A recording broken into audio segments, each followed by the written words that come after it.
Hello and welcome to our introductory video to Kanban. We're going to start off by looking at what exactly Kanban is and how it can benefit your end users. We are then going to explore the Kanban view and some of the functionalities it has. So let's start off with what Kanban is.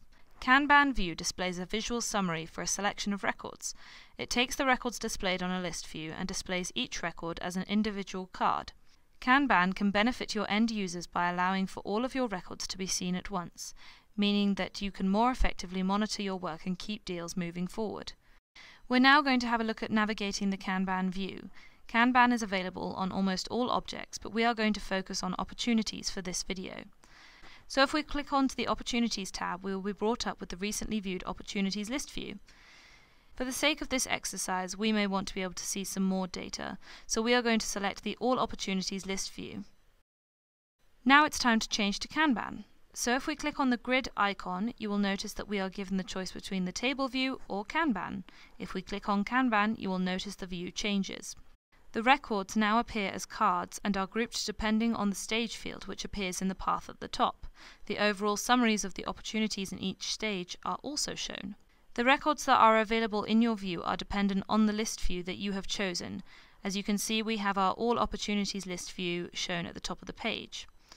Similarly to list views, you also have the option of searching within the Kanban view using the search box, and you also have the choice to add charts and filters if you wish.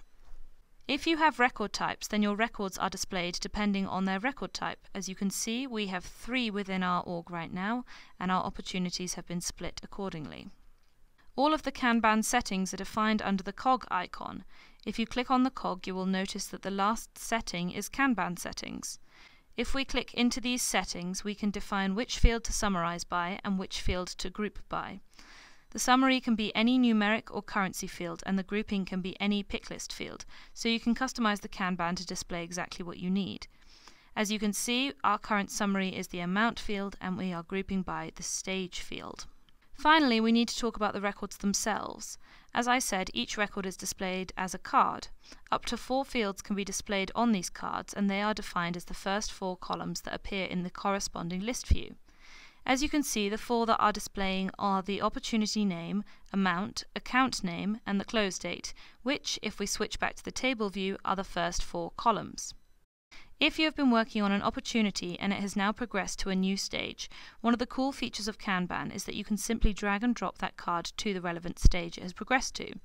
This will change the stage on the actual record, and as you can see, as you drag and drop, the amount summary at the top also changes. When viewing opportunities in Kanban, you may also notice that there are little yellow warning triangles on the cards.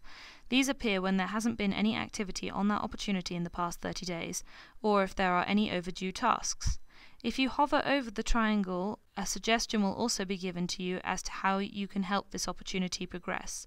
This is really helpful for your end users, as it means that they will always have guidance as to what they should be doing with that opportunity, and they are always reminded if, for example, an opportunity hasn't had any activities or tasks created recently, that they should be doing so and that they should stay on top of that opportunity.